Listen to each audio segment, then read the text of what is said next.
alliance successful, right? Maybe. I just want to analyze the words of the phrase in the headline so that you can come up with the that conclusion. Okay, right.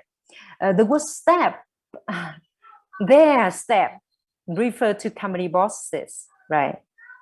And the word spring has a lot of meaning. You see, spring means a time of the year, right?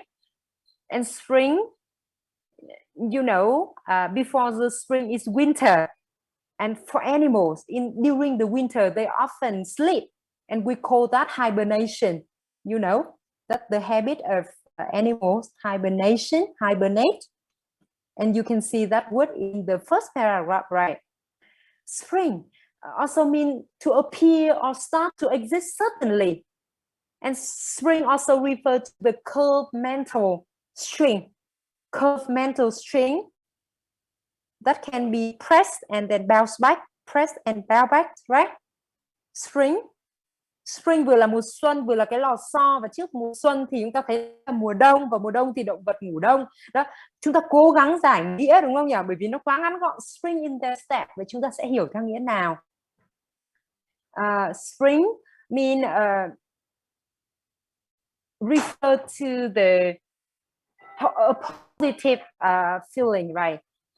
Exciting, full of energy or enthusiasm, just like King said, right? Okay, and actually the word spring in their step is an idiom. Now, do you see people who are very happy and they often walk with a spring in their step? They walk in the way that show that they are very happy. Chúng ta tiếng Việt ta gọi là nhảy chân sáo các em ạ. Nhảy chân sáo, đi lại nhún nhảy đi. Chúng ta đã bao giờ nhảy chân sáo chưa? Chúng ta có một cái good news nào đó và chúng ta muốn chạy nhanh phi về nhà để khoe mọi người, và chúng ta không thể nào đi chậm được, đúng không? Hay là đi thong thả được, mà chúng ta phải bước vội vừa chạy, vừa đi vừa chạy ấy. Thường cái người và bước đi với cái gọi là spring in their step thì chúng ta gọi là gì đấy? If you do something with spring in their step, that means you are happy. You are happy. You are very excited. You are full of energy because you can't wait longer, okay? Spring in their step. That means CEO now. Now, you can see the example here. There has been a definite spring in his steps ever since he met Jana.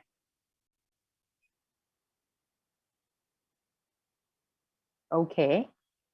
Now, for example, Nam, you have met a girl and you fall in love with that girl. You want to marry her, right? And so you come home and you tell the mom, I want to get married. This is the girl that I love. Okay. You walk home with spring in the step just to tell the mom you want to get married to that girl. You are very excited about a new life with that girl, okay? And the mom say, wait, there are some notes for you to choose a good girl. Are you sure that the girl is a good one, is suitable for you? Wait, calm down, okay? Because you are very excited. You may fall into some snare, okay? You may not have been wise enough, okay? That's why there's some notes for you. Okay, so now I want you to look at the headlines and you write a sentence to summarize the idea, and you will send into chat box. But look at the relationship Now you start with the list sentence. You start with the list sentence now. Some notes. The first one, that is the subject. Some notes. That means some advice, right? Something that someone should do. Some notes for company bosses. Company bosses, number 2. Company bosses here. Company bosses who are very excited, who has spring in their step, okay? Who are very eager to find a target, to form alliance. Who are very excited about M&A activity, right? Out on the prowl, that means searching for, looking for a target to form alliance. That is number 3. Okay, so you can see the list sentence contain all the information, and the job is to write a summary of the headlines. A summary, that means you will not miss any point, 1, 2, or 3. Your sentence must cover all the points here. Okay, 1, 2, and 3. Okay, I give you some minutes, and you will give the answer in the chat box. Okay. Đó, các em cần khoảng độ vài 3 phút để các em viết cho cô câu trả lời vào trong phần chat nhé.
please give the answer in the chat box.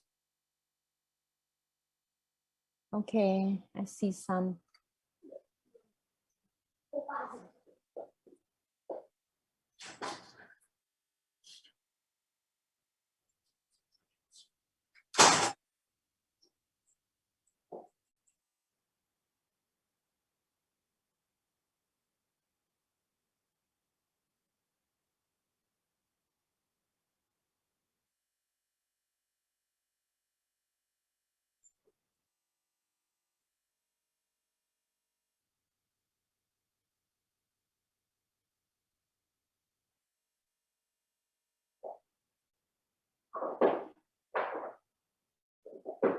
Okay, now I want to look at those sentences. Phương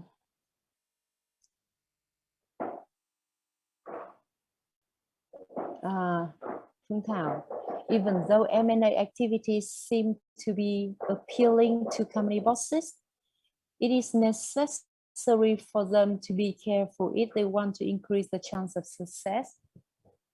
Bin ơi, đừng nghịch cái hộp ấy để cho mẹ đến, mẹ làm giá con.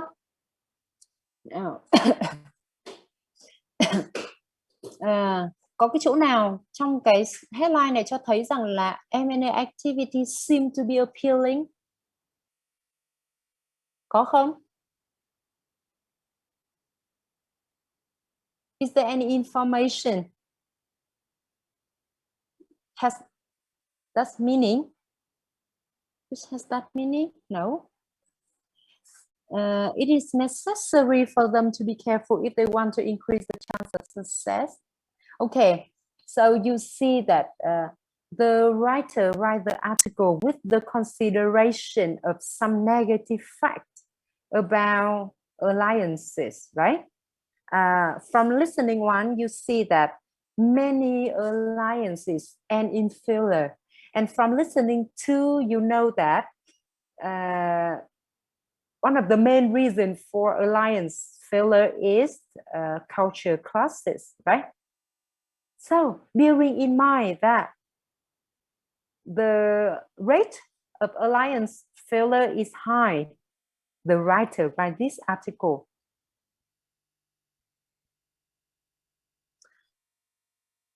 Hiếu answer, some advice for firm executives on how to make merger and acquisition or go well or successful. So how about the headlines spring in their step? You see both Thảo and Hiếu, you don't cover that information in the summary. Cả hai cái summary của các bạn thiếu hẳn cái thông tin về spring in their step, đúng không? Có chỗ nào cho thấy điều đấy không?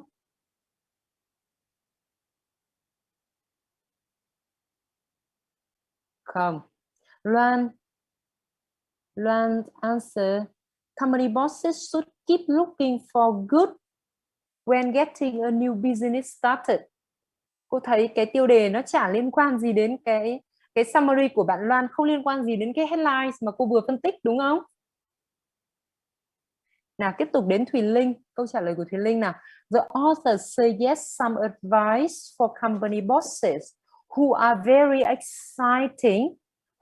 excited and full of energy at making merger and acquisition works after they have slowed down for a while. Chỗ nào cho thấy là họ slow down for a while? Chỗ nào cho thấy rằng họ making merger and acquisition work? It's in the spring, so after the winter, they hibernation and it means they make a slow down. Okay. Now, move on. Luyến, it is necessary for company bosses to give some advice when venturing into alliance. Câu này sai em ạ. It is necessary for company bosses to give them. Vậy company bosses rồi, give them là give ai đây? Vậy có nghĩa là company bosses give some advice? Hay là tác giả đang give some advice? Dạ, tác giả đang give some advice. Chắc Thế thì em sẽ biết. không viết thế này. Thế thì sẽ không viết như thế này. Company bosses should be given some advice on how, right? Vâng. Cảm Thế ơn cô. vậy spring in their step ở chỗ nào? Em chắc em bị thiếu ạ. Rồi, có nghĩa là chúng ta thấy đấy ạ, là chúng ta viết summary thường chúng ta không cover được hết tất cả các points, hoặc chúng ta lại tự invent ra một cái point nào đó không nhìn thấy, hoặc chúng ta viết thiếu, hoặc chúng ta viết thừa. Đấy là cái lỗi mà các em hay gặp. Vậy viết một cách khách quan đó là các em phải dựa vào những gì nhìn thấy trong headlines. Company bosses, Hằng nè, company bosses who are excited about merger and acquisition activities should follow some advice to avoid failure. Okay, I think that this one is okay. Company bosses, that means there are CEO, right? Their staff who are excited about merger and acquisition, right? They are excited because you see the spring in their step. What they are excited about merger and acquisition, okay? And because it is not easy to make alliance work or success. So they have to pay attention to some advice to avoid failure. Okay, it's good. Hằng, I think that this one is the best one so far because it's cover all the main points and you use proper language to write. Maybe follow some advice to avoid failure, or to follow some advice to improve the chance of success, or to make their alliance work. This is okay. You can just paraphrase. Vũ Phương, business process who are totally on the cloud nine to build merger and acquisition activities should pay attention to some advice when looking for suitable target. Who are totally on cloud nine mean that they are excited. Phương? Yes, I mean they are very excited or happy. Should pay attention.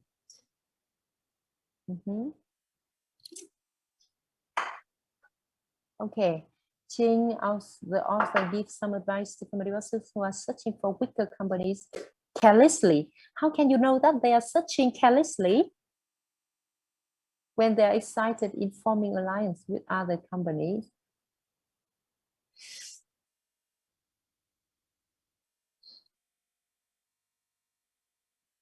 Cái câu này của Trinh nó nghe nó hơi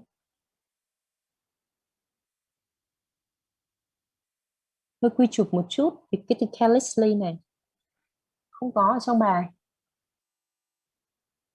Có thể khi mà excited thì mình sẽ dễ dàng quên đi những cái problem mà có thể vướng phải, nhưng không có nghĩa là mình carelessly.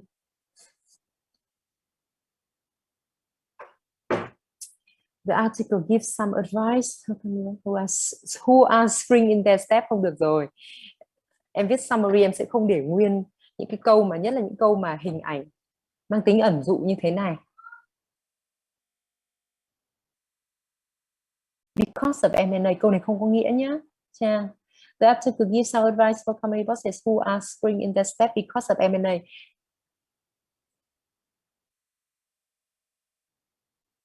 Rồi.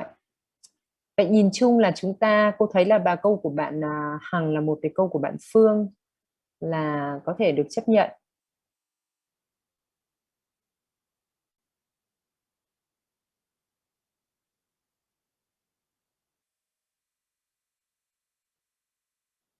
Nào, chúng ta có thể nhìn vào đây. Đây là một ví dụ.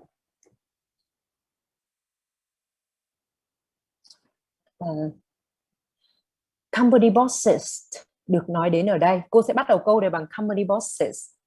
Là đối tượng số 2 đấy đúng không? Cô note là số 2 đấy. Company bosses. Ô, cô chưa xem màn hình à? Cô xem nhưng mà cô chưa mở cái file mà cô đang nói.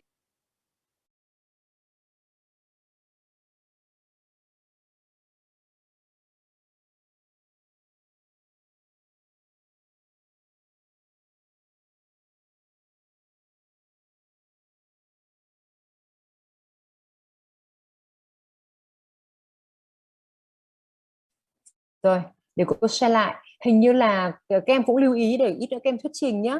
Khi mà các em đang share màn hình thì hình như là không được thao tác nhiều. Ví dụ khi cô share màn hình là cô share cái folder của cô, sau đó cô lại mở cái folder đấy ra và cô mở các cái file trong folder đấy ra là máy sẽ bị treo luôn. Và treo cho nên các em chỉ nhìn thấy cái folder của cô chứ không nhìn thấy cái file cô đang nói. Vậy lưu ý ít nữa các em thuyết trình ấy thì các em muốn share cái gì thì các em mở sẵn cái đó ở trong cái taskbar của các em ra ấy, và các em chỉ share một cái là các em bật mở nó lên thôi nhé, chứ đừng làm nhiều thao tác, nó sẽ bị treo ngay. Cô để ý mấy lần như vậy rồi. Nào cái câu này nhé, các em thấy cô bắt đầu bằng cái đối tượng số 2, vậy các em có thể bắt đầu đối tượng thứ ba, bắt đầu đối tượng số 1, cô đánh số 1, 2, 3 để chúng ta biết là các em có thể có nhiều cách viết khác nhau, và 1, 2, 3 cũng là 3 đối tượng ở đây được nói đến, đúng không? Cô bắt đầu bằng đối tượng số 2, đó là CEO. Có thể là gì đây? CEOs of companies are excited about M&A activity. Are excited about M&A activity. Đấy là cô đang nói về vấn đề cái số 2 này.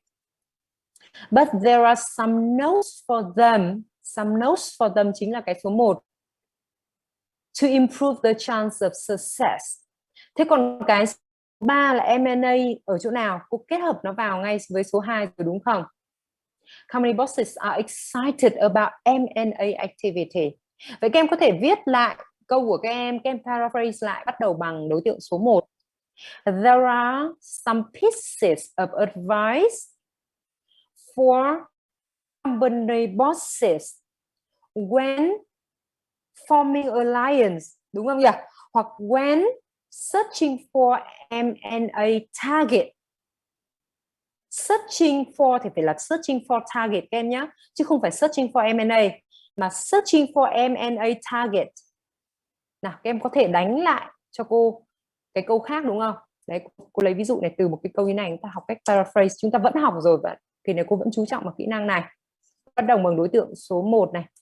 There are some, không bao giờ được viết là some advices nhá, advice là danh từ không đếm được.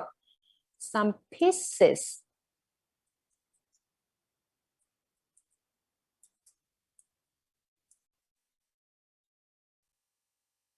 of advice for CEO when looking for M&A không có gì để thay thế rồi, hoặc em có thể dùng từ alliance target to sắp hết giờ rồi. Em tiếp đi. Alo.